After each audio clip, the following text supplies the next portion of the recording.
கவலைப்படாத கோரி, நான் உன்னை காலையில் எழுப்புறேன். நான் எப்படி எழுப்புறேன்னு பாரு. நீ எழுந்த உடனே நீ சமையல்லாம் செஞ்சு ராஜுவுக்கு ஸ்கூலுக்கு நீ அனுப்பிச்சி விடலாம். சரியா கோரி? நான் உனக்கு முன்னாடியே எழுந்துருவேன். அப்படின்னு இரண்டு காகங்களும் பேசிக்கொண்டிருந்தன. குளிர்காலம் வந்தாலே இந்த காகங்களுக்கு காலையில் எழுந்திருக்க கூட முடியவில்லை. இந்த காலுக்காகவும் போனில் அலாரம் வைத்து விட்டு தூங்க ஆரம்பித்தது. இரண்டு காகங்களும் படுத்து உறங்க ஆரம்பித்தனர்.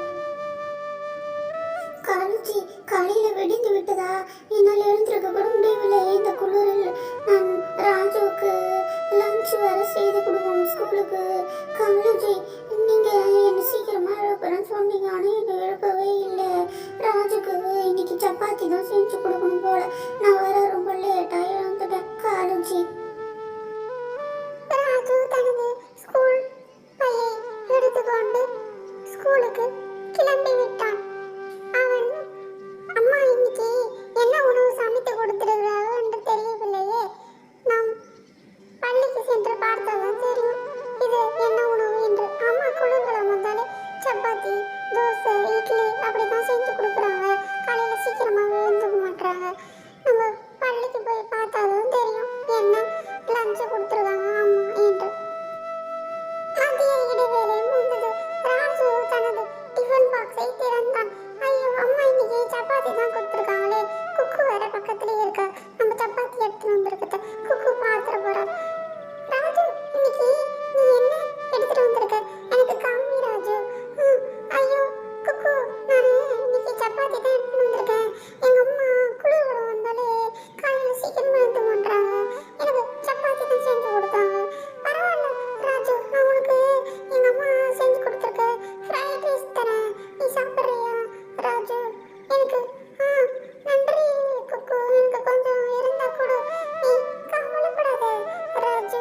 உங்க அம்மா உனக்கு நல்ல சாப்பாடு உனக்கு தருவாங்க. நீ கவலைப்படாத. காலுக்காகவும் பக்கத்து காட்டில் தான் வசிக்கிறான். ஒரு தடவை கூட வீட்டுக்கு வான்னு கூப்பிட மாட்டான். இந்த கோரிக்காகவும் வேற பெருத்த சோம்பேறி. பசங்களுக்கெல்லாம் சமையல்லாம் செஞ்சு கொடுக்குறாளா தெரியல.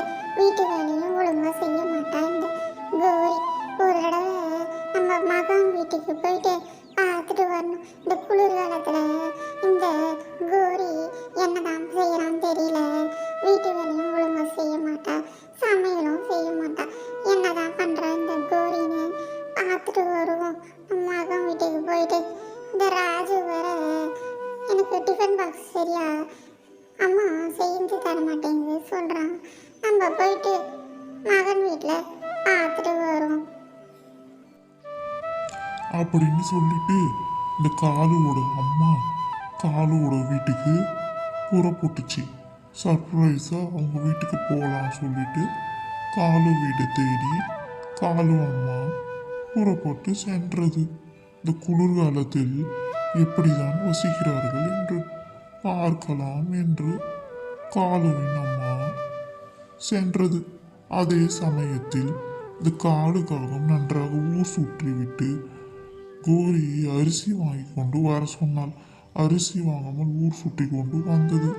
அங்கு ஒரு அம்மா அரிசி காய வைப்பதை பார்த்து, அடடா இன்னைக்கு நம்மளுக்கு உணவு கிடைத்து விட்டது. கோரி அரிசி வாங்கின்னு வர சொன்னா நம்ம போயிட்டு இந்த அரிசி எடுத்துட்டு போயிடலாம். இந்த அம்மா வெயிலுக்கு இந்த அரிசியை காய வச்சிருக்குன்னு நினைக்கிறேன். நம்ம இந்த அரிசியை எடுத்துட்டு போயிடலாம். இந்த அம்மா வீட்டுக்குள்ளே போயிடுச்சு. நம்ம உடனே போயிட்டு இந்த அரிசியை எடுத்துட்டு போய் நம்ம கோரிக்கிட்ட கொடுத்துடலாம். நம்மளுக்கு காசும் மிச்சம், செலவும் மிச்சம். இந்த அரிசியை எடுத்துக்க வேண்டியதுதான். அரிசி விலையும் அதிகமாக இருக்குது.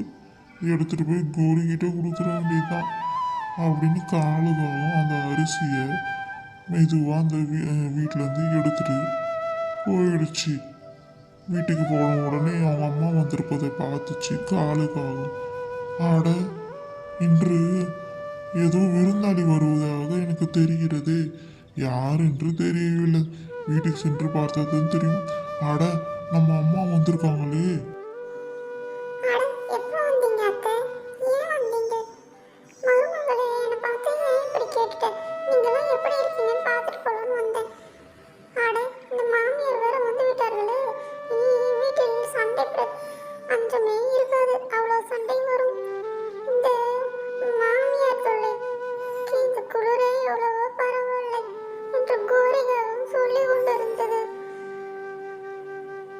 குளிரை எப்படிதான் சமாளிப்பது